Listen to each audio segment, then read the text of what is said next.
गुरुर्ब्रह्मा गुरुर्विष्णुः गुरुर्देवो महेश्वरः गुरुः साक्षात् परं ब्रह्म तस्मै श्री गुरवे नमः।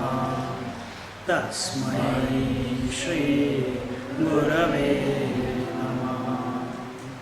सच्चिदानन्दरूपाय विश्वोत्पत्त्यादिहेतवे तापत्रयविनाशाय श्रीकृष्णाय वयं नमः। श्रीकृष्णाय वयं नमः। ॐ योऽन्तः प्रविश्य मम वाचमिमां प्रसुप्तां सञ्जीवयत्यखिलशक्तिधरस्वधाम्नाम् अन्यांश्च हस्तचरणश्रवणत्वगादीन् प्राणान् नमो भगवते पुरुषाय तुभ्यं। प्राणान् नमो भगवते पुरुषाय तुभ्यं। प्राणान् नमो भगवते पुरुषाय तुभ्यं। We are on the verse 31 of Narad Bhakti Sutra. The sutra goes, Rajagruha Bhojanadishu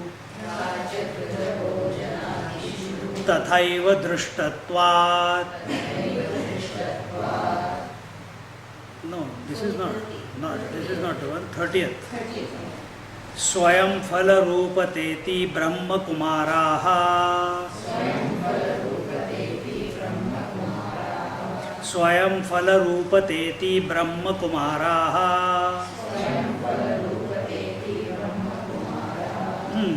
Swayam by itself, Phala Rupateti, love itself is its own result.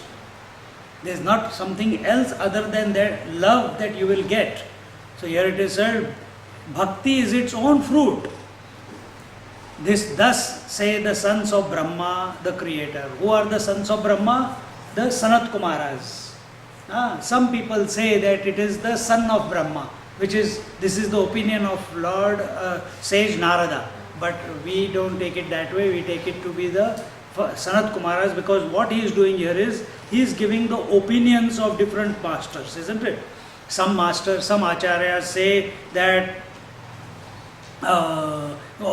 without knowledge devotion is not possible. Some acharyas say that devotion and knowledge are mutually dependent. So in the scheme of things, it cannot be a conclusion given by Narada. So it must be an opinion. And whose opinion? His gurus. Who are his gurus? The sons of Brahmaji. They are his elder brothers. And what do they say? They say God love is its own fruit. Love breeds love. Love begets love. Love results in love. Love is its own fulfillment. This is what they say. And they say, so therefore cultivate love and you will get love. So they say that devotion does not depend upon any other means except itself. And therefore the love itself is the means, the love itself is the goal, meaning bhakti itself is the means, bhakti itself is the goal. You don't need anything outside devotion to fulfill devotion. I told you in the previous class, in yoga you want yama, niyama, asana, pranayama, all these is required in order for the ultimate samadhi. In Vedanta, listening, reflection, contemplation is required in order to merge into the source, isn't it? In devotion, nothing is required. You begin with love, you end in love. You begin with devotion, you end in devotion. And in this way, they say that here it is told that this devotion does not require any other thing, because we are talking about love. Love, concluding in love. You are studying Vedanta, studying Upanishad so that you can get to the state of love. You are doing yoga to get to the state of love. You are doing Nam Japa or any other exercise, Kundalini sadhana, to get into the state of love. You are practicing Tantra to get to that state of God realization, which is nothing else, nothing other than love realization, isn't it? But here you are beginning with love. And how does love begin?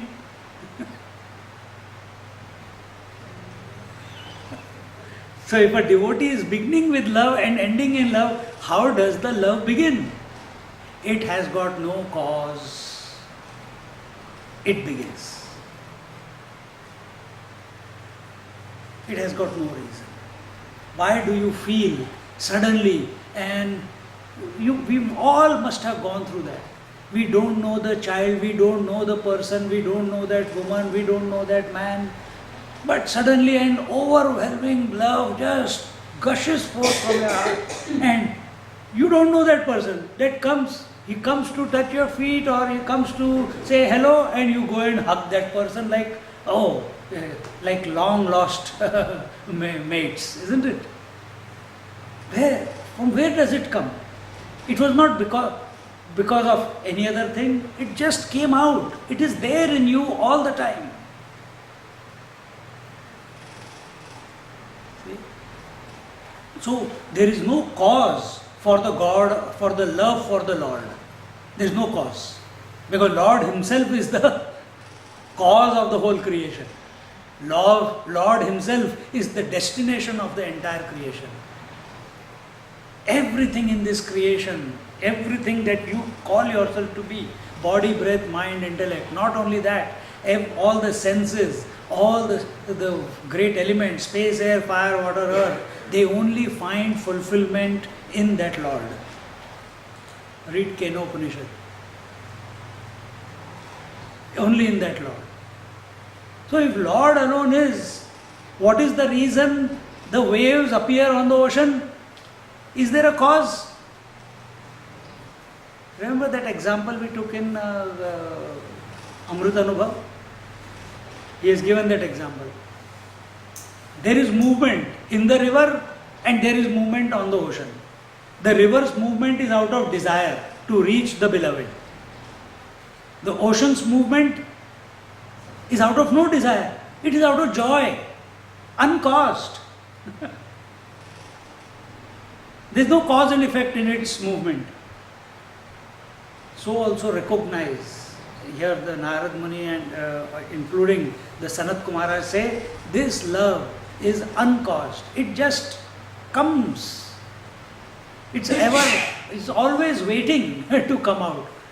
There is no preparation that you can do for it. And in this way,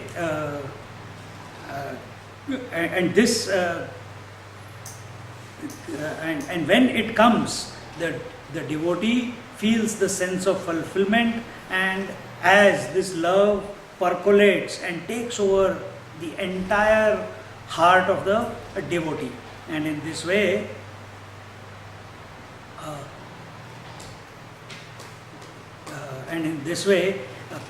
the love is continuously coming out for us. The love is coming out towards the objects of the world. Love is feeling that if I get this, I'll be happy. I'll get that, I'll be happy. If I go to sleep, I'll be happy. If I come to satsang, I'll be happy. If I sit for 1 hour, 2 hours in meditation, I'll be happy. See? So we are postponing that love.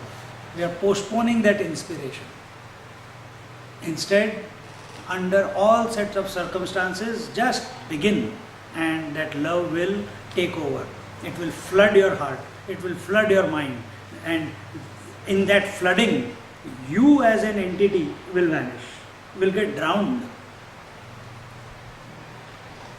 Total destruction of personality. There's a small point in English. Across the gateway of my heart. Say loudly. Across the gateway of my heart, I wrote no thoroughfare. Love came laughing by and said, Huh? and love came laughing by and said, I enter everywhere. Beautiful. By whom? No, I don't know. Acha. But I You remember, years huh? back. He's got very good memory. He is remembering all the villages and all the places in Kailash and Gangotri, Gomukh, everything. Fantastic.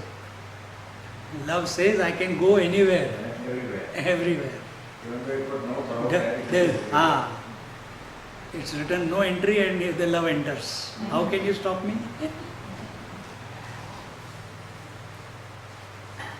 And in this way, even in the criminal, love is irresistible, isn't it? If he is exposed to it, he will. And in this way, the devotion in our heart grows, and as it grows, it finds fulfillment. And this is the opinion, this is the mata of the Sanat Kumaras. According to the Devarishi Narada, all these standpoints, all these convictions of the way, three standpoints were taken. According to him, they are incomplete. Arre Bapre, after talking so much about it, they feel that that is it. What more can be there? But Devrishi Narad says, none of the above three conditions is sufficient to open the floodgates of love and devotion in the heart of the seeker. There is yet something to be done by the devotee. To establish this opinion, he gives two striking examples in the following sutra. Now see, be very attentive. This is very, very subtle thing. 31st sutra says, Rajagruha bhojanadishu tathaiva drishtatvat Rajagruha bhojanadishu tathaiva drishtatvat. Because it is seen demonstrated as such in the examples of palace and dinner, etc. So here two examples are taken, one of Rajagruha, that is the palace, and Bhojanadishu, meaning food, the meals, the dinner. So here we are saying that in the last three sutras, the three standpoints or the mata or the convictions of those great sages were given. The first one said that without knowledge, devotion is not possible. Second said that knowledge and devotion are mutually dependent on each other. And third, the first one was jnana, second was anonya shrayam, and the third is swayam phala rupa, which is devotion is its own fruit. These three opinions are given. But here Naradji is through these examples telling us that there is something more. And what is that more? That let's see through this example.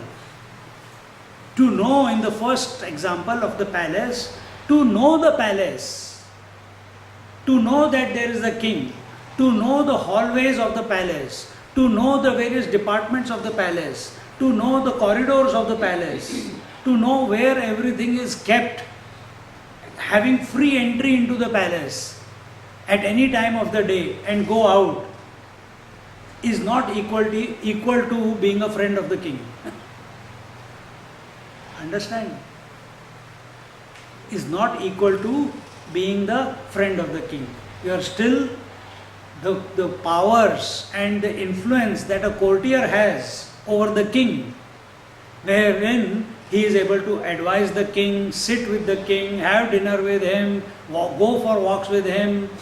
The king confides in him, guides him, and tells the secrets to him. But a person, he was living in the city, somehow he managed to get into the palace and he's got the entry. Compared to other people, he is a great person. He has got free entry into the palace. He is a great person. No, he not only that, compared to those other people who have only entry into the outer chambers of the palace, this fellow has got the entry into the inner chambers of the palace also. Oh my God, those people in the outer chambers, they start, he's really great, he must be influential person. But he knows that he cannot even go near the king. He has to be very careful when he approaches the king. He has not gained the trust of the king. He has not got the permission to serve the king yet, isn't it? He's still only on the periphery. Then what does he have to do in order to go further and further closer to the king? What will he have to do? Huh? Make the king like him. Not king like him. You can't make anyone like you. I'm sorry. Make him more useful to him.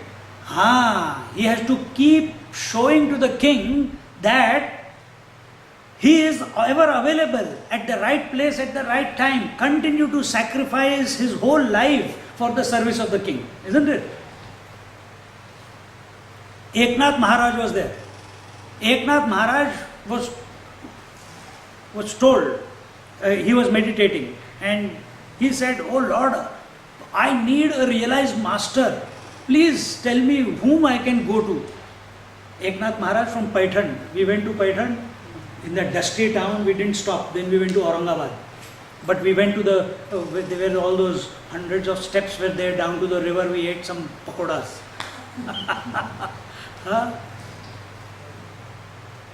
He was there and he was saying, I need, and in his deep meditation, he was sitting in a Shiva temple, sitting there, praying to the Lord. He was already very deeply in samadhi. But every now and then, he wanted to have the grace of a realized master who can take him beyond. Because without realized master, the company of realized master, guidance of realized master, that is not possible. Now, whom to go to? How do I come to know who is realized and who is not realized? Can a dumb fellow, can a seeker come to say that you are realized? I want to be a disciple. Can you say that? At that time, the walls, in that deep meditation, he heard a reverberating sound.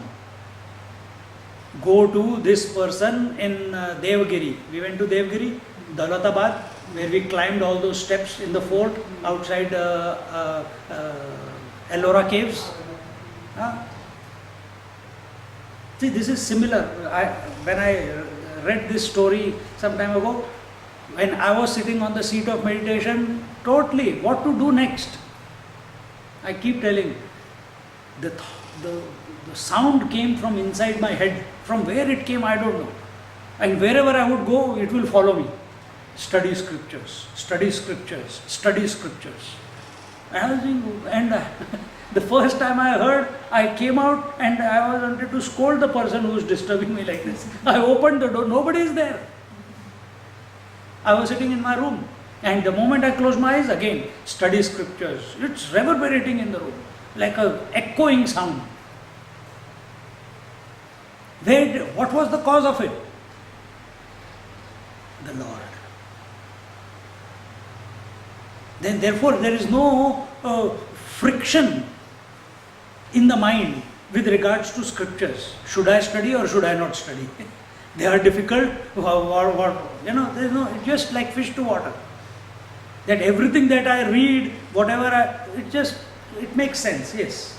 Nothing much to work out. This Mahatma, this Eknath Maharaj, we are talking about the palace example. This Eknath Maharaj came to know, he was a young boy that time, and he came to know, go to Janardana Pant in Daulatabad, Devgiri. And who was this Janardana Pant? He was the in charge of the entire fort. But a great Dattatreya Upasaka. He had, Dattatreya Bhagwan used to give him darshan every day. And he used to every day, he was very clever, he was very smart. He was handling the whole fort, all the functions of the fort. But every Thursday, he used to sit in deep samadhi. And that day, this Eknath Maharaj reached him and fell at his feet straight away, holding his feet.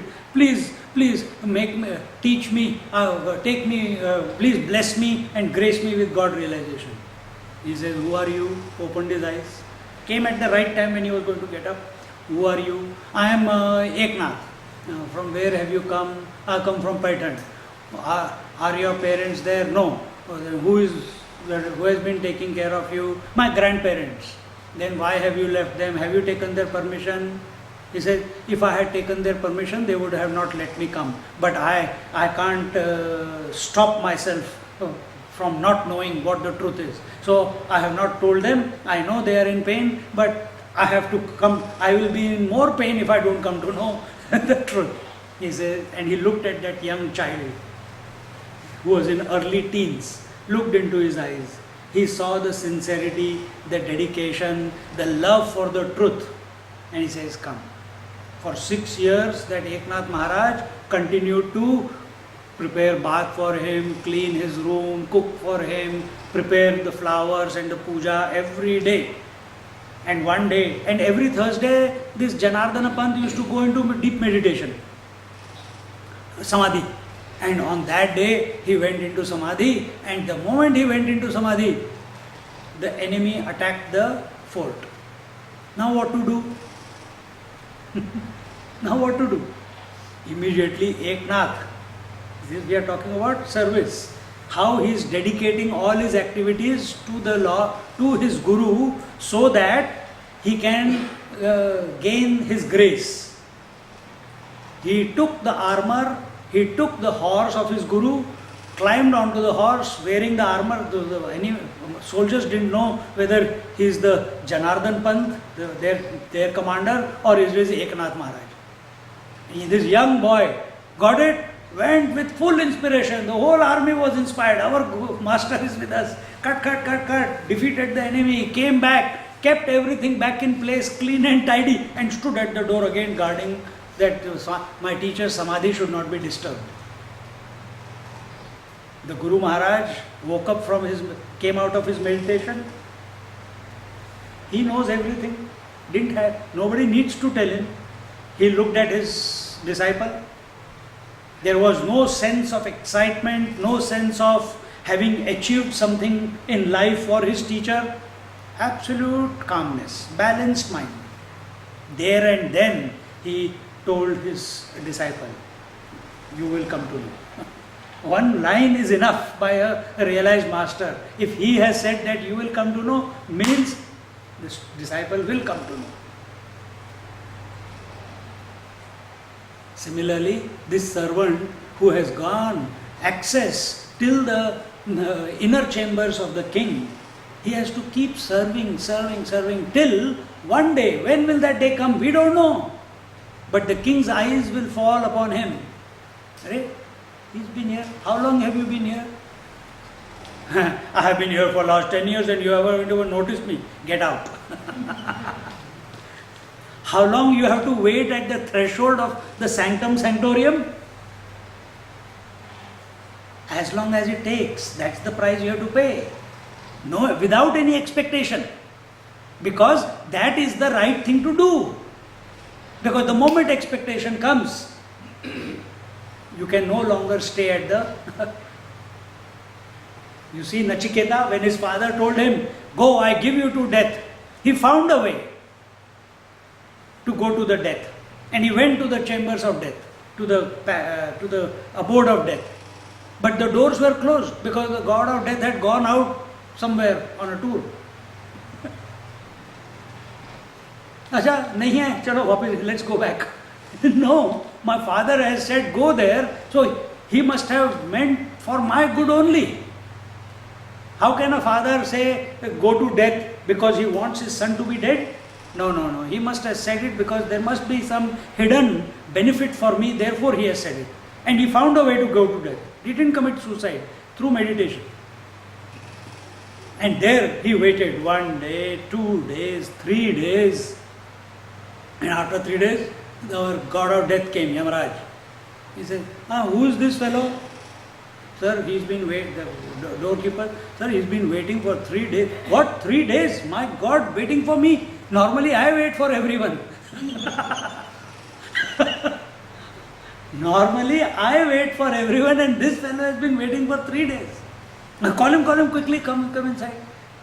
No food, no bath, nothing immediately. Tell me, what do you want? No, I want to know that, by knowing which there is nothing else to be known. अरे बुद्धू है क्या? You want to know that, by knowing which everything else can be known. I don't know that. He says it cannot be possible that you don't know that. You are the Lord of death. You know the secrets. No, I don't know. Then why did my father send me? He must have sent me because you know. Now you have to tell me. He says, nahi yaar, you go. I'll give you lot of money. I'll give you, make you the emperor of the earth. I'll give you the heavens. I'll give you so many beautiful maidens. You can have a big, huge harem, and they will all come. You don't have to maintain them. They'll come with their own palaces, with their own wealth, with their own horses and chariots and their armies. You don't have to worry about it. Their purpose is only one, to please you. You don't have to please them. He says, all that is okay, but by getting that, by knowing that, will I come to know the truth? That by knowing which, nothing else to be known?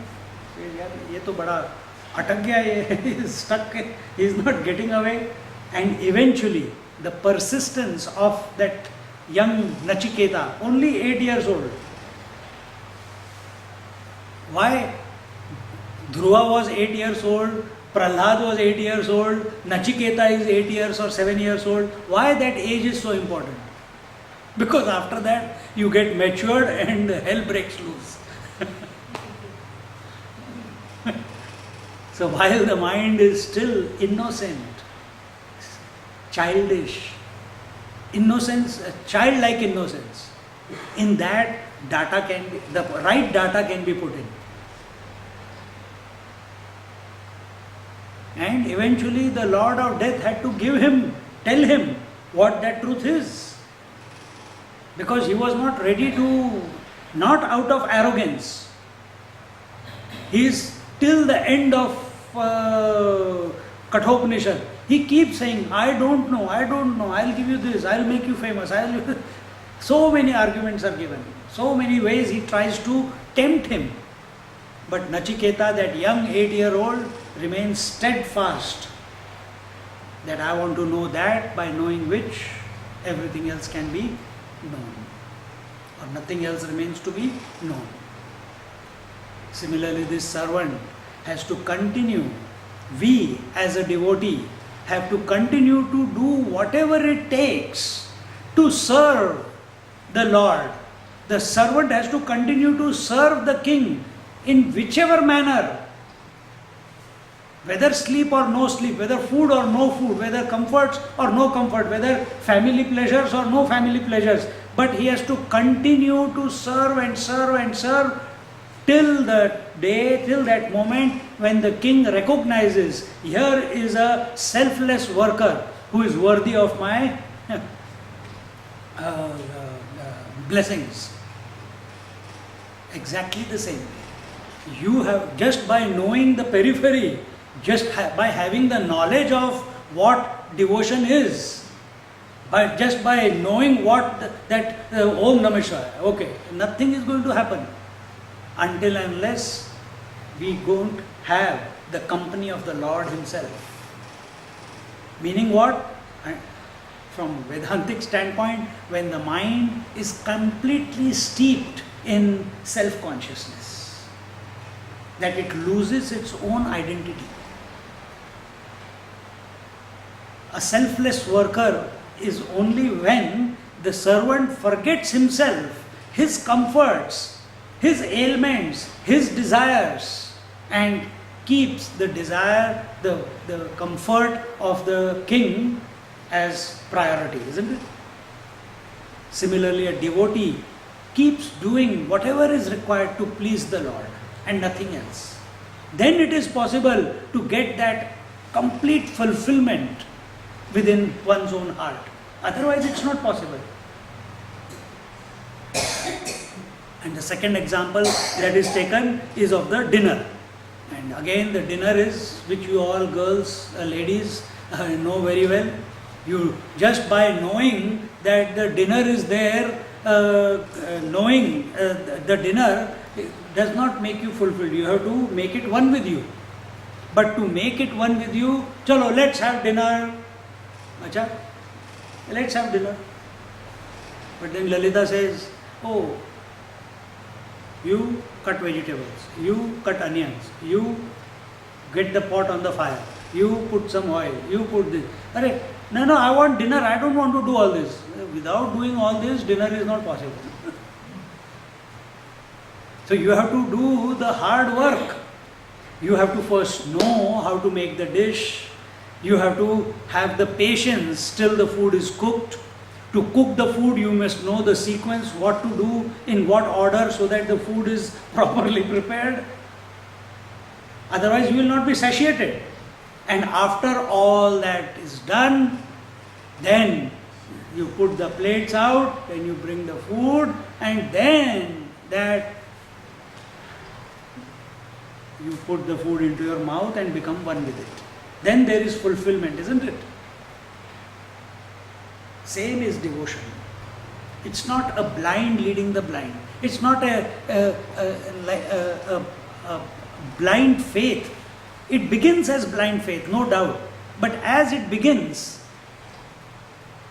mind starts getting purified, and in that mind, knowledge must come. Then what needs to be done further? What needs to be done further? You have to do yoga, you have to do pranayam? No, all you have to do is increase that love for the Lord. And what do you mean by increase that love for the heart, for the Lord?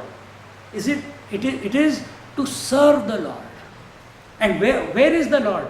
Yes, He is in your heart when you are sitting on the seat of meditation, but He is the world without when you are roving around in the world.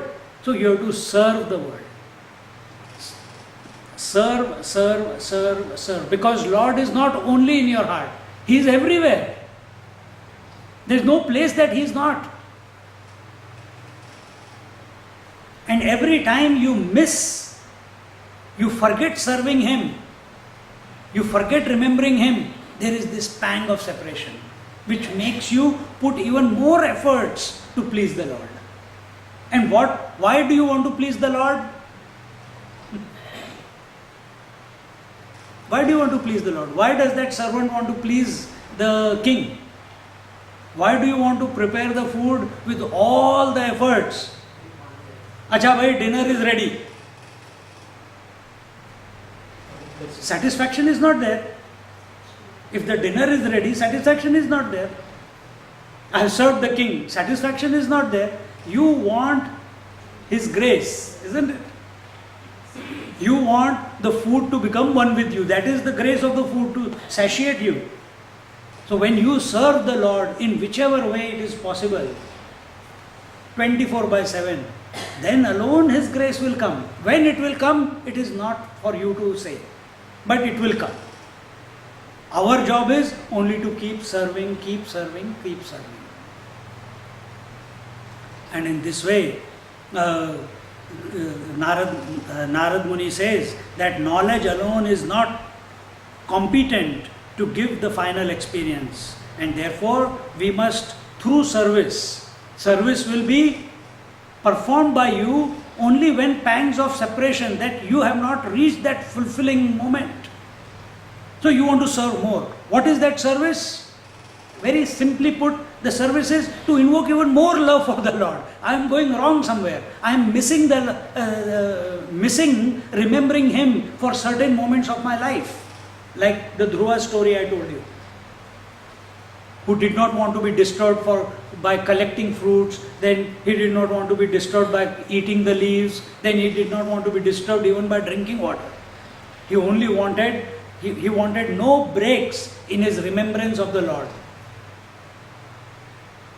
Then how our mind goes, but then how will I survive? If I don't survive, how will I remember the Lord? That's not your problem, that's His problem. Whose? Lord's problem. You haven't even got there yet. We can't even chant the Lord's name for 5 minutes continuously, and we are thinking about what if I die of hunger. Right? First do it, then see, find out for yourself.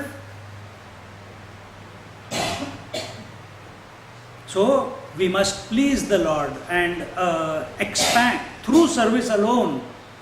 Only through service will our love for the Lord expand. Because serving the Lord demolishes our individuality.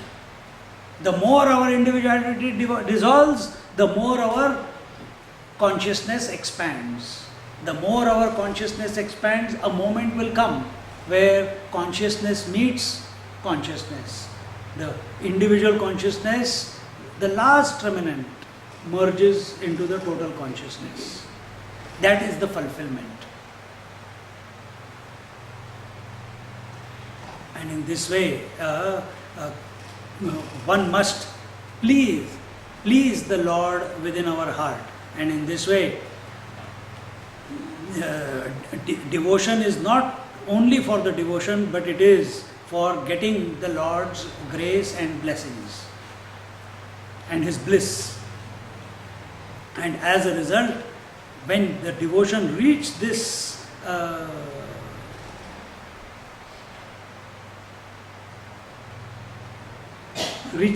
peak, there devotion itself becomes its own fulfillment. And in this way, the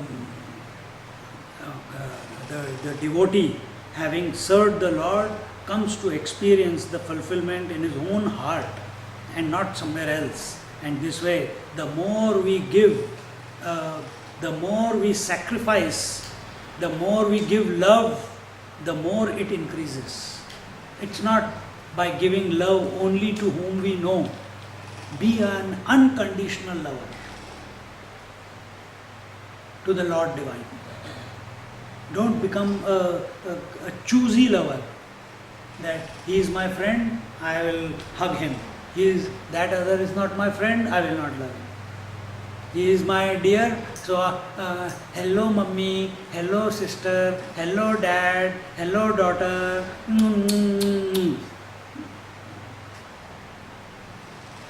That is not love.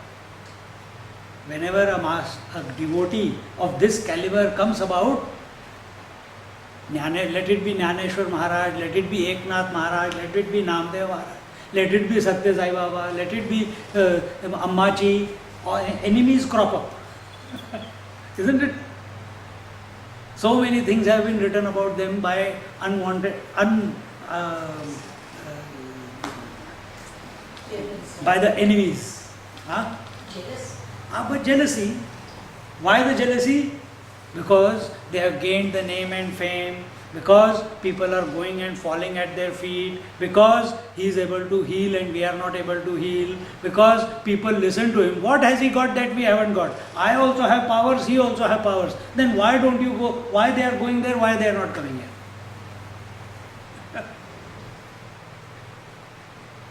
When I was in one ashram, at that time one lady, brahmacharini, was there. Her problem was, why people come and fall at my feet and don't fall at her feet? What can I do about it? That jealousy was there. How do you solve that? How do you solve that? Why people always, if they have to ask question, why do they come to you to ask question? Why don't they come to me? I said, okay, I will direct them to you. Go, bhaiya, go to her. No, but then they never found satisfaction, so again they came back to me. And I was getting into hot soup all the time. Jealousy. So once Eknath Maharaj, his grandparents told that, his guru, the Janardhan Pant, that in our line he is the only fellow. There is no other child. His parents have passed away. No more children are possible. Please ask him to get married and have children so that our lineage can continue. So he says, Eknath, go and get married. He says, whatever you say. So they found a girl from some town, and wonderful wife he got. And she was like the Uttam Adhikari, the best devotee, the best disciple. She knew what her husband was thinking before he thought. What a wonderful wife, isn't it? They complemented each other completely because Eknath Maharaj is already realized by then. And she came into life because sometimes wives come and they pull you down, but this one continued.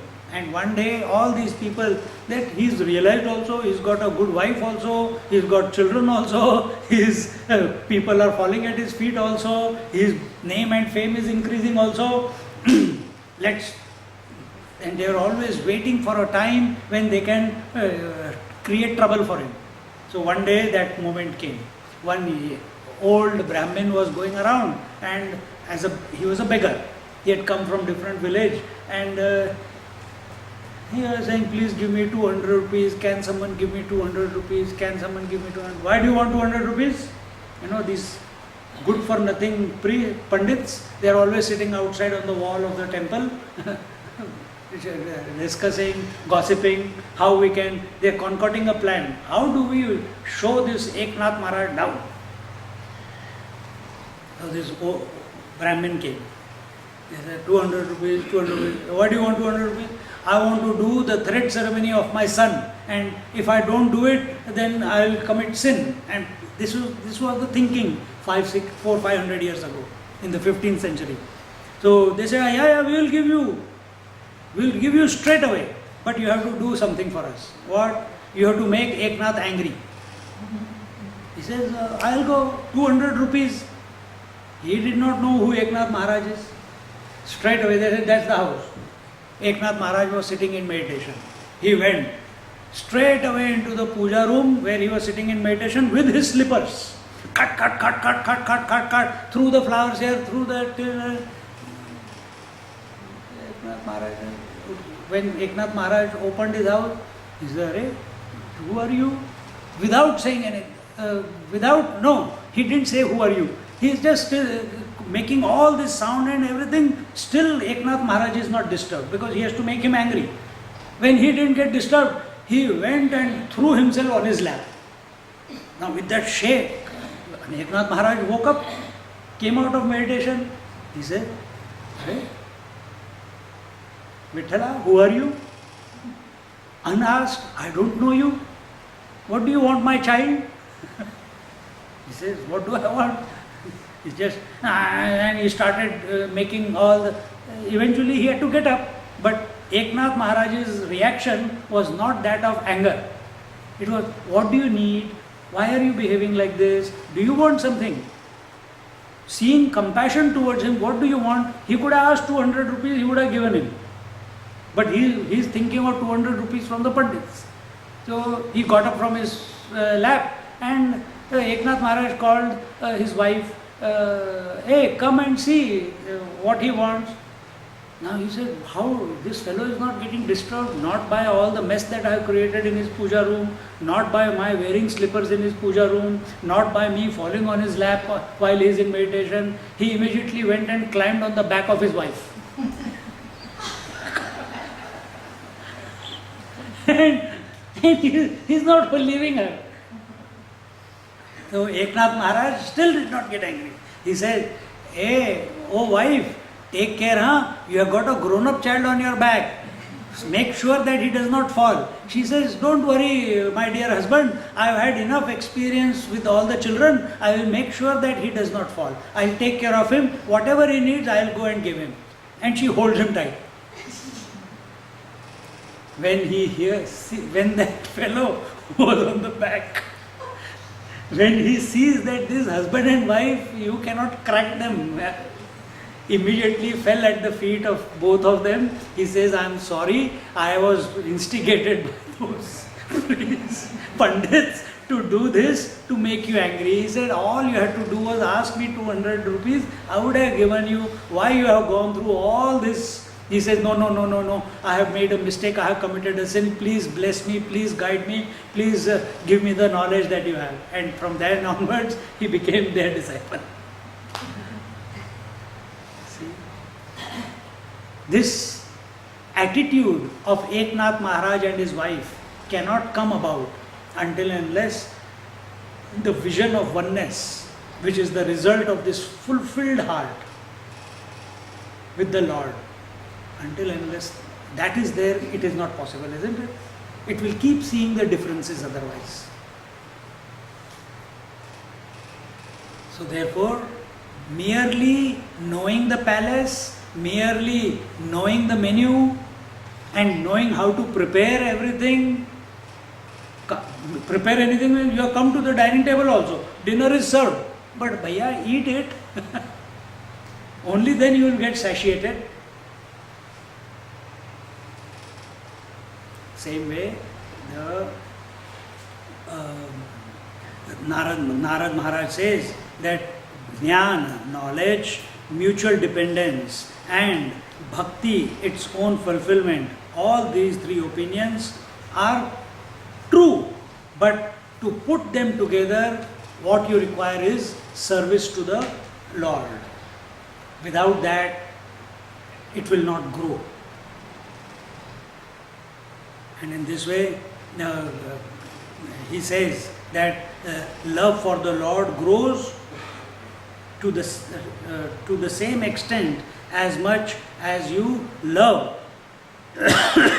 one gives to the entire creation around and to the Lord within. So Lord is inside, Lord is outside, as the creation also.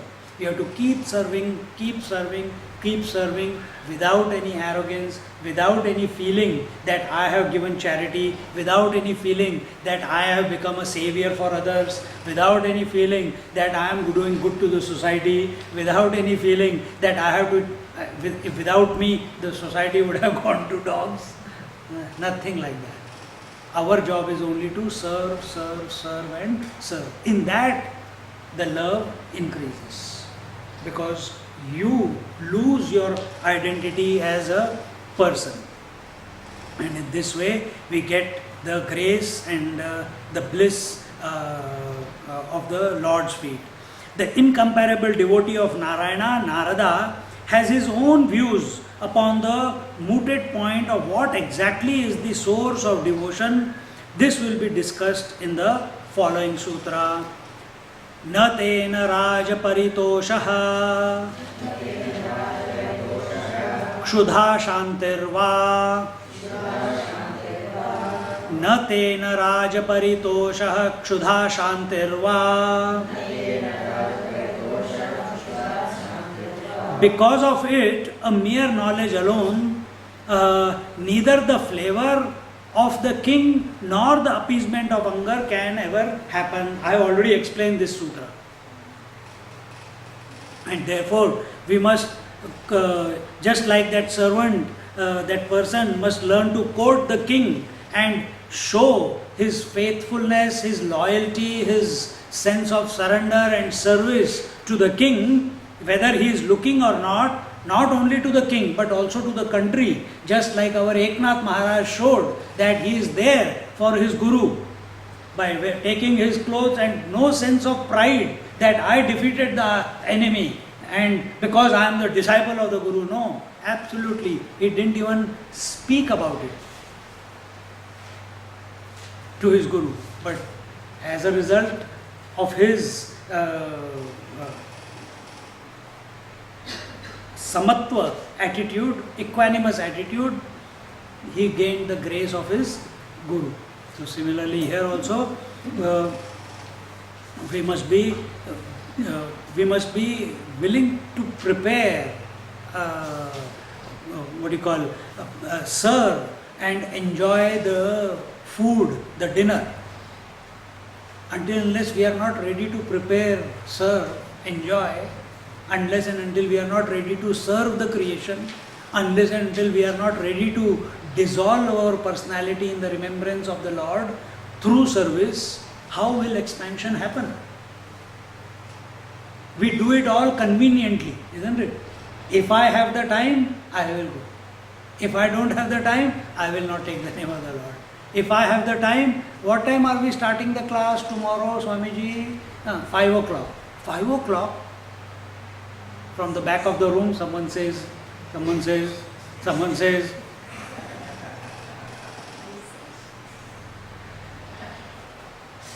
are we ready to give, have we come here for holidays or have we come here as a tapasya?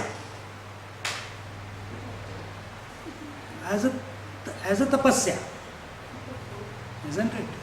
Because this is an opportunity, because all the comforts you have at home every day. So for tapasya we have to pay. I am happy doing tapasya at home, but at home it will not happen. Because the moment heat comes, you have the AC, finger will go to the switch, and the AC will start. If it gets too cold, the AC will stop. Here that choice is not there, and therefore you have to do the tapasya. Tapasya is penance. You have to pay the price. Money is only a means. Some people do penance through service. Some people do penance through taking the name of the Lord. Some people do penance by continuously sitting for a long period of time. Some people do penance through contemplation. Here we are doing all of them put together. It's a mixed salad, integrated approach. You don't know what's going to happen next. Even though we know what our sequence of the day is, but do you know what is that next thing that your mind is going to react to? And at that time, are you alert that instead of reaction, you have to maintain equanimity? That is the tapasya.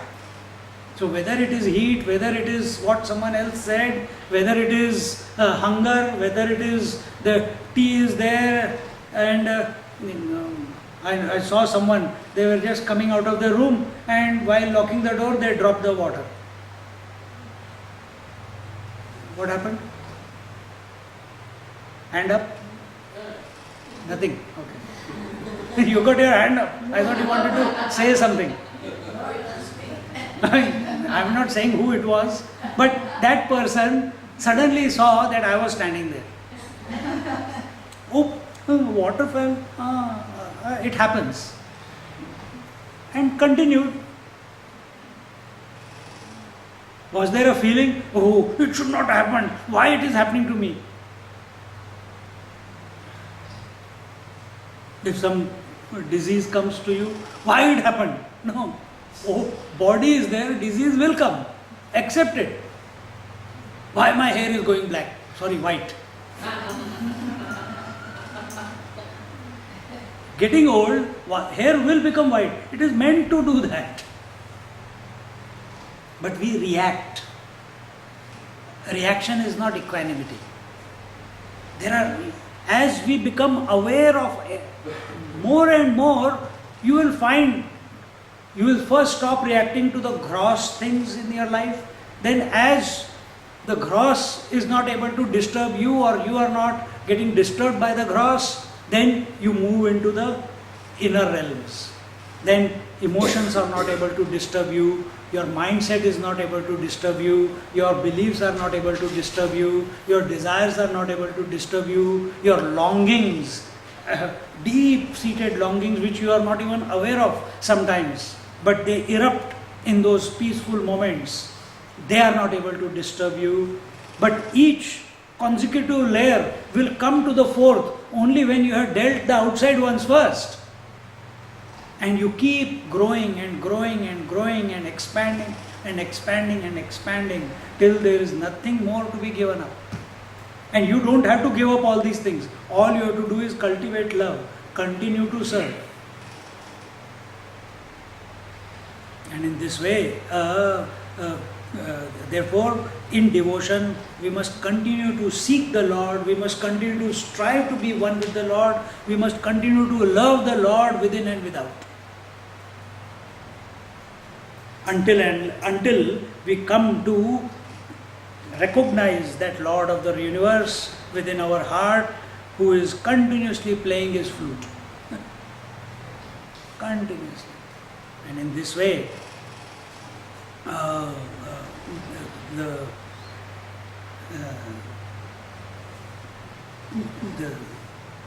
the sage Narada, he is not against the three paths that were told before. Knowledge, support, through knowledge you come to know devotion. There is mutual dependence between knowledge and devotion. And the third one, devotion itself is its own fruit. He is not opposed to that. But what he is doing is putting them all together and making something which is easier. Service is easier. To serve is easy. To straight away cultivate devotion, Baapre, what do I have to learn? Sing bhajans. But I don't know how to sing bhajans, start learning. How do I do? First by heart the bhajan. Then to come into the tune, learn tabla. Tabla, dhar, dhar, dhar, dhar, nothing happening. Try harmonium. That is also not. Try this instrument, that instrument.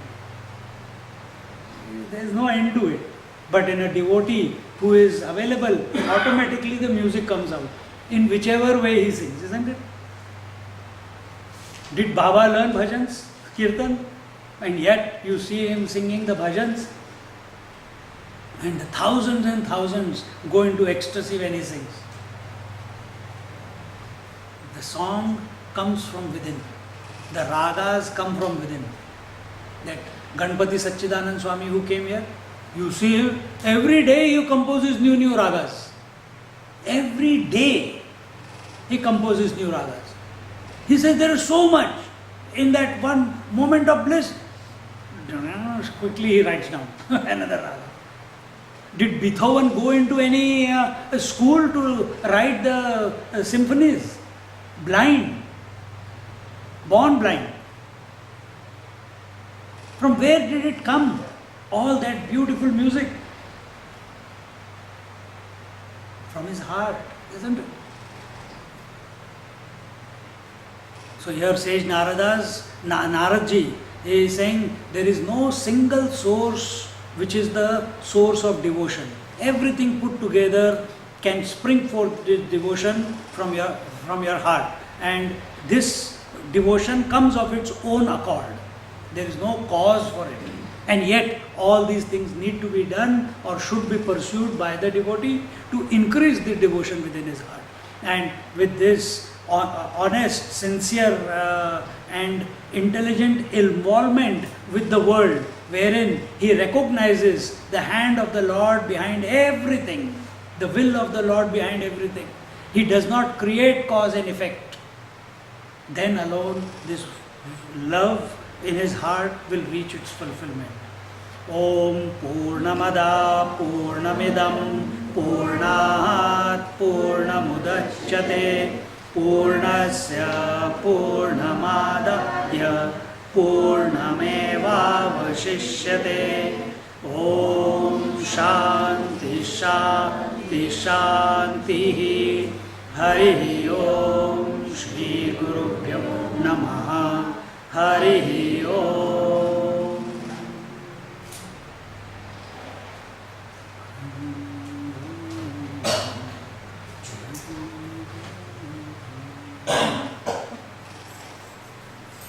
Anyone wants to sing something?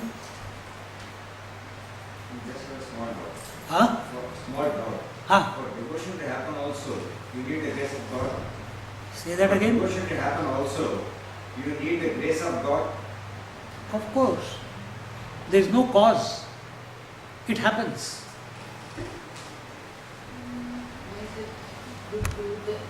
From where? How did you first come to know? Many people listen to the stories of the Lord. They don't become devotees. I know people.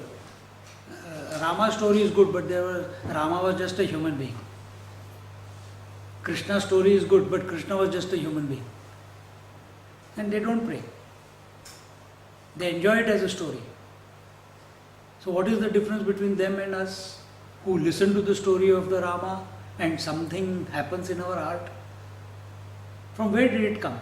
Did it come from the story? Where is the fulfillment? Is it in the food? Where is the joy? Is it in the relationships and the food? It's the same rule. The joy, the fulfillment The satisfaction is within. The bliss is within. So when we start taking, from where did the devotion come? From where did I come to hear the study scriptures? From no cause.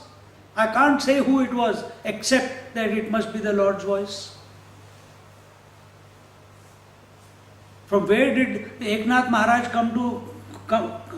He is just meditating and praying to the Lord that give me a realized master under whose guidance I can move ahead in my journey. He used to ask people, nobody could tell him. So he came to the temple and prayed. From where did that voice? Can you can you create cause and effect that it must be this? Even if you say it was the Lord who gave, which Lord? Where is he? In the walls? In the statue? In the space? Where is he? We maintain differences, we maintain separation, we maintain the sense of otherness only when we insist cause and effect. Even if we say it was the Lord's promptings that go to Janardana Pant, when we say the Lord's promptings, the understanding is that Lord is that infinite and everything is happening within that infinite. Nothing is outside that infinite.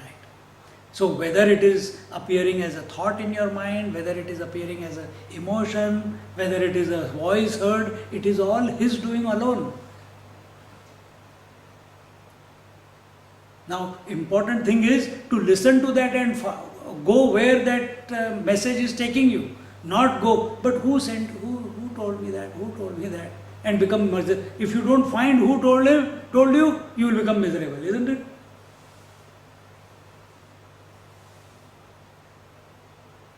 Because you are still kacha, you are still not cooked.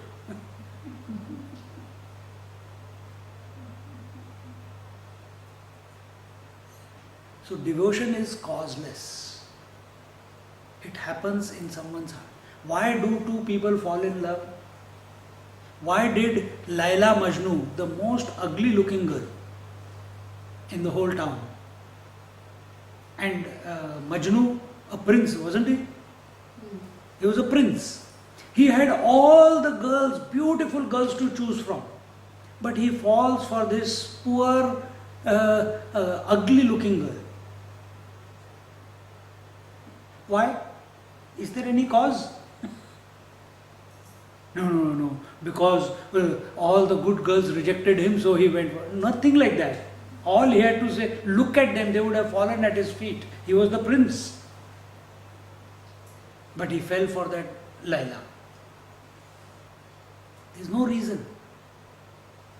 Why love bubbles in our heart? Love, remember, love is not other than is not other than the self. Correct. And self is causeless. It is self-existing. So also love is self-existing. In those rare moments of peace and quiet, it suddenly bursts forth. It doesn't require any time, it can happen. And when it happens, ride on it. Increase it. Expand it. Because the grace has come upon you. So it's not someone else who is gracing. It's the Lord within. It's the divinity within who is gracing. You think it is you, but it is gracing itself. It's a Leela going on. And in Leela, there is no cause and effect. It's just happening. It's just happening.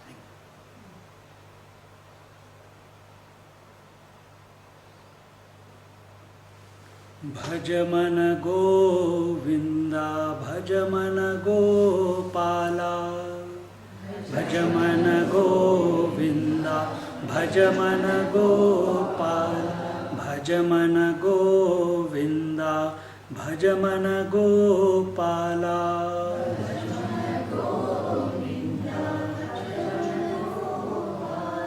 भज मन गोविंदा भज मन गोपाला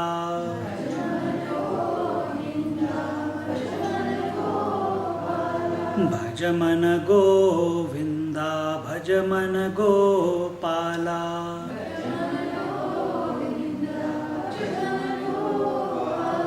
भज भज मन गोविंदा भज मन गोपाला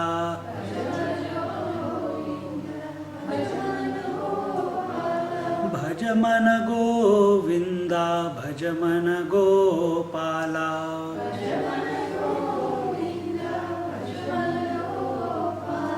भज मन गोविंदा भज मन गोपाला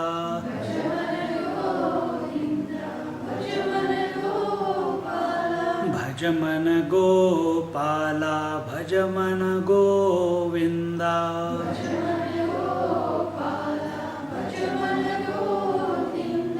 भज मन गोपाला भज मन गोविंदा भज मन गोविंदा भज मन गोपाला भज मन गोविंदा भज मन गोपाला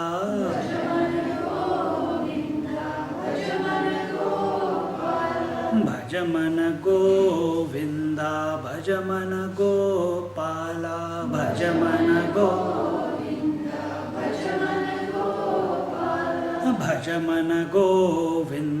भज मन गोपाला भज मन गोविंदा भज मन गोपाला भज मन गोविंदा भज मन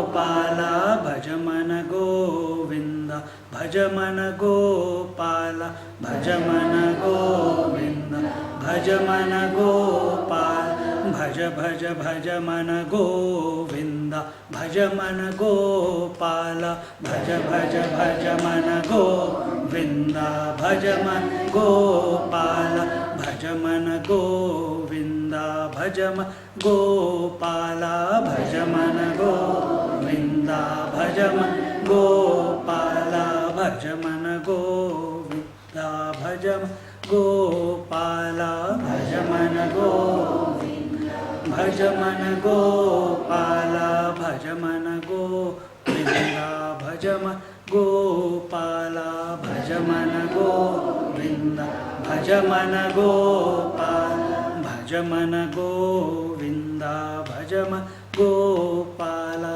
भज मन गोविंदा भज मन गोपाल भज मन गोविंदा भज मन गोपाला भज मन गोविंदा भज मन गोपाल भज मन गोपाला भज मन गोविंदा भज मन गोपाल भज मन गोविंदा भज मन गोपाल भज मन गोविंदा भज मन गोपाला भज मन गोविंदा भज मन गोपाला भज मन गोविंदा भज मन भज मन गोविंदा भज मन गोविंदा भज मन गोपाला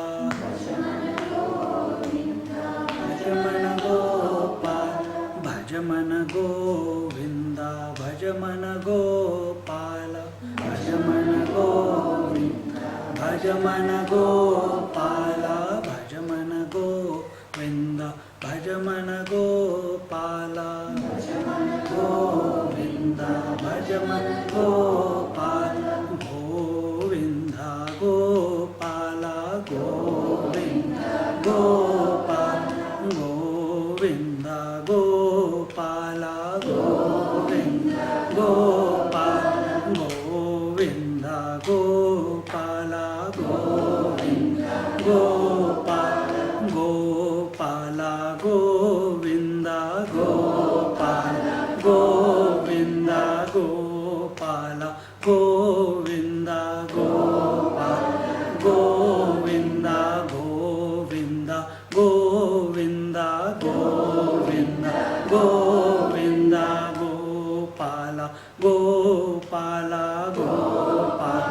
गोपाल गोपाल गोविंद गोपाल गोविंद भज मन गोविंद भज मन गोपाल भज मन गोविंद भज मन गोपाल भज मन गोविंद भज मन गोपाल भज मन गोविंद भज मन गोपाल भज मन गोविंद भज मन गोपाल भज मन गोविंद भज मन गोपाल भज मन गोपाल भज मन गोविंद भज मन गोपाल भज मन गोपाल भज मन गोविंद भज मन गोपाल भज मन गोविंद भज मन गोविंद भज मन गोपाल भज मन गोविंद भज मन गोपाल भज मन गोपाल भज मन गोविंद भज मन गोविंद भज मन गोविंद भज मन गोविंद भज मन गोपाल भज मन गोविंद भज मन गोपाल भज मन गोपाल भज मन गोविंद भज मन गोपाल भज मन गोविंद भज मन गोविंद भज मन गोपाल भज मन गोविंद भज मन गोपाल भज मन गोपाल भज मन गोविंद भज मन गोपाल भज मन गोविंद भज मन गोविंद भज मन गोपाल भज मन गोविंद भज मन गोपाल भज मन गोपाल भज मन गोविंद भज मन गोविंद भज मन गोविंद भज मन गोविंद भज मन गोपाल भज मन गोविंद भज मन गोपाल भज मन गोपाल भज मन गोविंद भज मन गोपाल भज मन गोविंद भज मन गोविंद भज मन गोपाल भज मन गोविंद भज मन गोपाल भज मन गोपाल भज मन गोविंद भज मन गोपाल भज मन गोविंद भज मन गोविंद भज मन गोपाल भज मन गोविंद भज मन गोपाल भज मन गोपाल भज मन गोविंद भज मन गोपाल भज मन